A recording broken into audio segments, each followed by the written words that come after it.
The series is often cited as one of the greatest television dramas of all time for its deep, nuanced portrayal of urban American life. Omar Little is one of the most memorable and iconic characters in The Wire. Portrayed by Michael K. Williams, Omar is a notorious stick-up man in Baltimore who specializes in robbing drug dealers. Unlike many other characters involved in the drug trade, Omar operates by a strict moral code. He doesn't harm innocent people and only targets those within the drug world. This code earns him a reputation for a sort of ethical criminality, setting him apart from the other violent characters in the series. Add this to the fact that he sells drugs, undercutting the market value and sometimes even gives them away, he gains a reputation among hoppers who don't divulge information to those who want Omar dead. Omar is a street legend whose name alone instills fear in the drug dealing community. He is known for his boldness, often walking the streets with a shotgun and whistling the farmer in the dell as a form of psychological warfare, and throughout the course of the show he gets the better of the show's biggest drug kingpins, like Avon, Stringer, Prop Joe and Marlo. His ability to outsmart and outgun his opponents makes him a formidable and respected figure. Omar is known for delivering some of the most memorable lines in the series, such as, "A man got to have a code, and you come at the king, you best not miss." His scenes often blend tension, humour and drama, making him a standout character. The fact that the show is about institutions, including the drug trade, and then you have this larger-than-life character walking around with a shotgun robbing said drug dealers, makes him a wild card of the show, an unpredictable character who impacts the show's narrative significantly, whether it be testifying to send Berg to prison, robbing the co-op, or going on a revenge spree against Marlo after his friend and mentor Butch is killed. Speaking of the revenge spree, in one of the most shocking moments of the show, while Omar is on a rampage against Marlo's organization, he is unceremonious. Omar's body is at the morgue. This fella looks a bit bemused at a name tag, so he unzips the body bag to reveal Omar, and then takes a look at the name tag of the guy we see of Omar Little. And even then, the age of the name tag is clearly wrong, as it would have to mean Omar was in his 40s. It's a very interesting scene, quiet without words, but profound and powerful. So what's the meaning behind it? Well, the scene is multifaceted and there are several takeaways. Of course, one simple one is that, look, the institutions in Baltimore are so defunct that they even get the names of dead bodies wrong. What else are they getting wrong? It speaks to the broken infrastructure and systems. Maybe a low-paid temp worker made the error. But in terms of this specific incident, it might amuse you to learn that when I first watched this scene, I thought the man knew who Omar was. Maybe he had family in Baltimore neighborhoods and is aware of Omar's reputation, so he knew that the name tag was wrong and switched it. But the point being that Omar's legend lives on. He is remembered. Even this guy knows who he is. But it's actually the opposite. Because firstly, there is nothing to indicate the man knew who Omar was. In fact, it says AA on the tag indicating African American. Plus the name Omar is associated more with black people than white people. And as a black man, he'd know this. So he just wanted to double check the tags were correct and then was vindicated in his decision. Secondly, the thing to note is not that he corrected the tags, but that they were wrong in the first place. And the reason is that Omar is just another black hood that was gunned down on the streets of Baltimore. He'll be remembered, sure. Marlo's final scene, where the two corner boys are theorizing badass ways in which Omar must have checked out, proves this. But his legend lives on only within his own world. He was a legend, a myth of his world, but outside of it, he was a nobody. Just another dead guy in Baltimore. Shit. Another meaningless statistic for the likes of Carcetti and then Nerys to use as a political ping pong in the Game of Thrones that occurs at the Capitol. Indeed, it's such a brilliant scene because it perfectly contextualizes Omar Little as a character. We've been following him for 5 seasons. He has some of the best scenes, the best lines, the best storylines. He takes on and beats the very best. But when you zone out of the streets, when you expand your scope a little, all of a sudden, Omar just isn't that important and significant.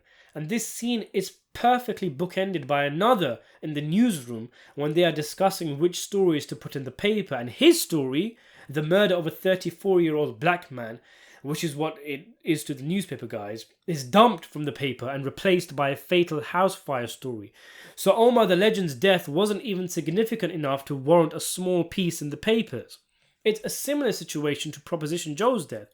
A huge character, not just in terms of girth, but in terms of his importance in the story. He was the only drug kingpin to appear in every season, but there's no room for his passing in the paper either. Heck, if Omar's body had been lying next to some other black guys, the tag might have never been corrected.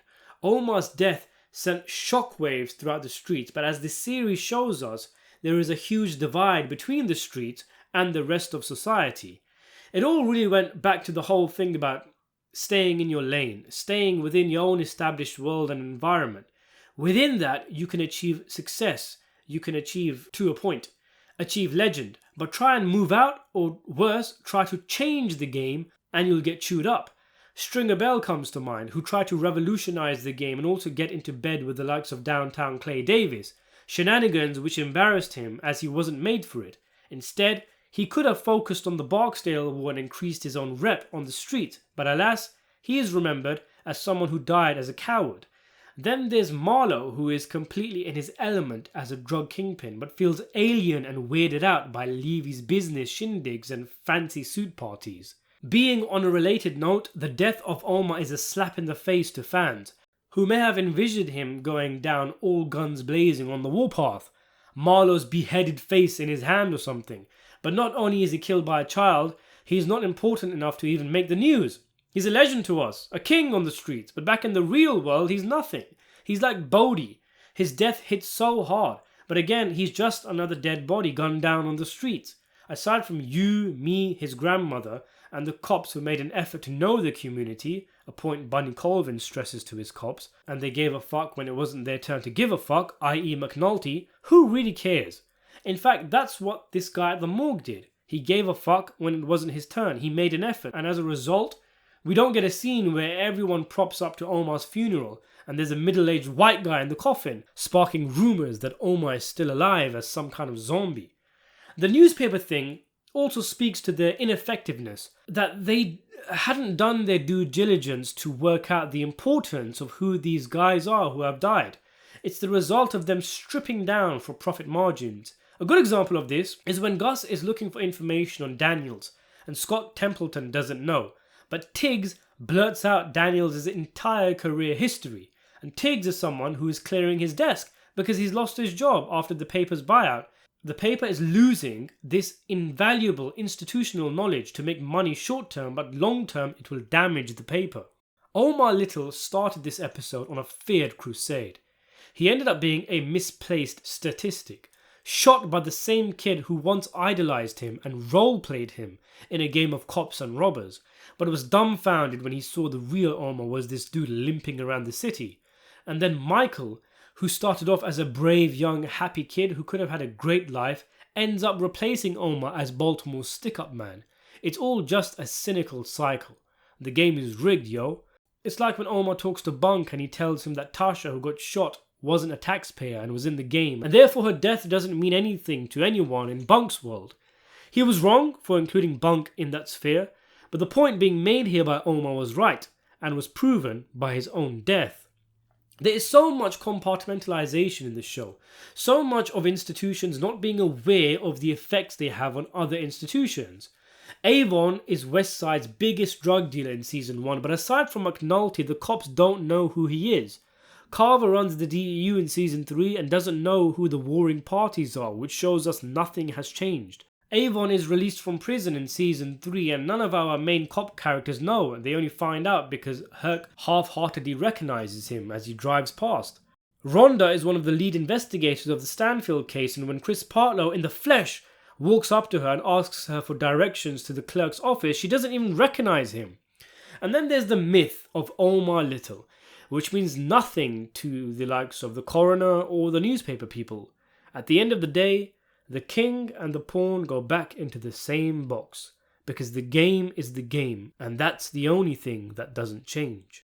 Saying that though, at least on a level, Omar lives on, as Marlo's final scene shows, even if it's only on the streets of Baltimore.